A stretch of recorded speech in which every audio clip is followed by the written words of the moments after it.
Como vencer o medo em missões, principalmente os primeiros dias que nós começamos a trabalhar? O medo às vezes nos paralisa, mas podemos confiar em Deus. Na primeira viagem que eu fui convidado, o pastor José João Moreira Mesquita era o líder. Ninguém me conhecia, foi o João Wilson que me apresentou. Então foi formado equipes, mas ninguém mencionou meu nome.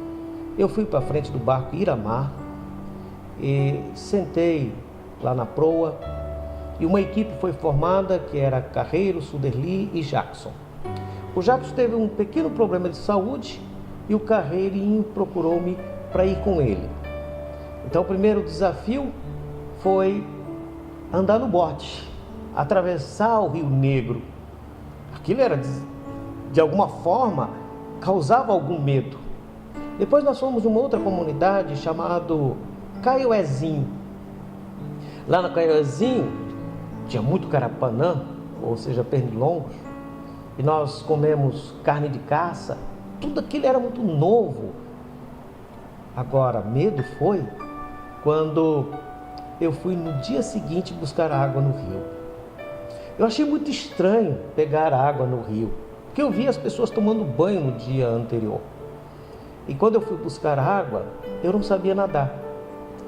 E um menino ribeirinho, achando que eu sabia nadar, eu estava numa pequena balsa de madeira, pegando água com muito cuidado, ele me empurrou e eu caí na água. Eu aprendi a nadar um pouquinho ali, depois a Cláudia me ensinou um pouco mais, a Cláudia Câmara, mas ali foi um desespero, um medo, meu Deus, e agora? Como que eu vou voltar para casa? Como que vai ser? Mas graças a Deus o Senhor me livrou ali e voltamos para o barco depois de 2 dias e o Carreirinho apresentou um relatório muito cheio de entusiasmo e doravante fui convidado para fazer outras viagens. E assim muitos outros medos ocorreram no início. E se não der certo? E se a gente não conseguir dinheiro para voltar? Como que vai ser?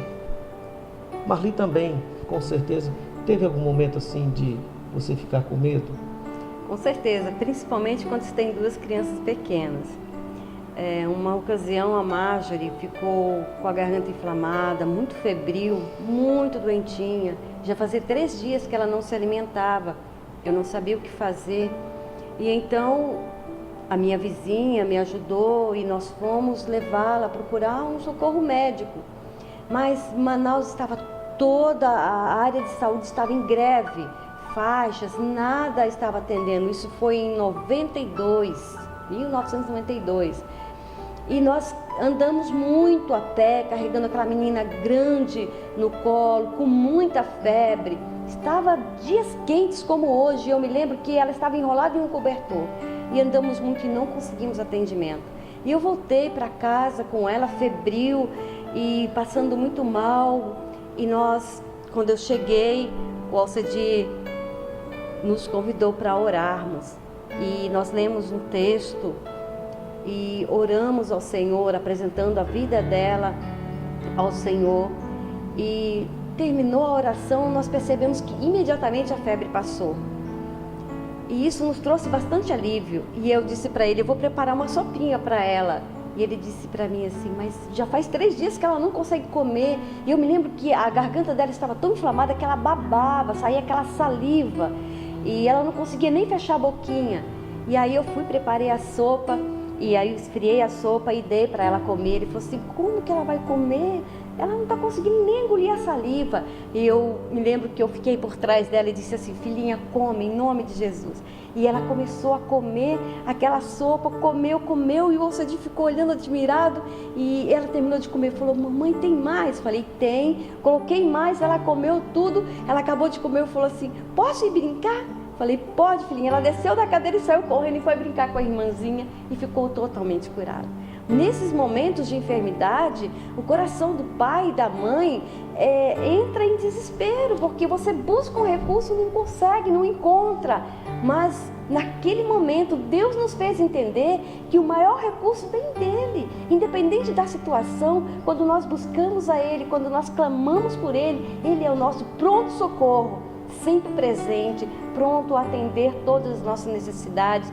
E nós presenciamos ali uma cura milagrosa, graça de Deus sobre as nossas vidas. E mais uma vez o Senhor Deus estava dizendo para nós: eu cuido de vocês, eu cuido das suas filhas. E assim Ele vai cuidar de mim, das minhas filhas, continuou cuidando ao longo desses anos todos. E Ele vai cuidar de você também, Ele vai cuidar da sua família. Não se preocupe, Deus é socorro, sempre presente. E Ele também vai tirar todo o medo, toda a insegurança, porque Ele é Pai. Ele cuida de nós melhor do que nós cuidamos dos nossos filhos. E essa lição nós aprendemos muito bem, não é verdade? É verdade. A nossa família em São Paulo também tinha os seus medos. Minha irmã me ligou uma vez, eu marcava algum dia, a gente ia no orelhão e ligava a cobrar, e depois ela retornava. E a Aurinha estava com medo porque havia um surto de cólera. E eu encorajei o coração dela. Mamãe também sentiu medos. Mamãe conta que um dia ela foi trabalhar na igreja, limpar a igreja, e ela estava preocupada, e ela orava: Deus, por que meu filho? Por que o Senhor levou meu filho para tão longe? Por que não um lugar mais próximo? Por que o Senhor não mandou outra pessoa? E aquele medo, como que nós iríamos viver, passar as dificuldades. E ela entendeu Deus falar no coração dela claramente: do teu filho eu cuido melhor do que você. É importante isso. Deus cuida de você, Deus cuida do seu filho. Você vai ver que o ânimo que o Senhor diz a Josué para encorajá-lo é porque ele estava com medo. Mas Moisés, no Salmos 90, diz que ele cuida de geração em geração. Ele cuida de você, cuida dos seus filhos, cuida dos seus netos. Portanto, enfrente o medo. Põe o medo para correr. Creia no amor do Senhor Jesus. Porque se o amor lança fora o medo, logo o medo afeta o amor. Ame de todo o coração. Ame sem medo. E por amor, vá longe. Aceite os desafios. Muito obrigado por você estar nos acompanhando. E logo mais nós continuaremos. Aproveite para se inscrever e nos acompanhe. É uma alegria ter você conosco por amor. Deus te abençoe. Deus te abençoe. Muito obrigado.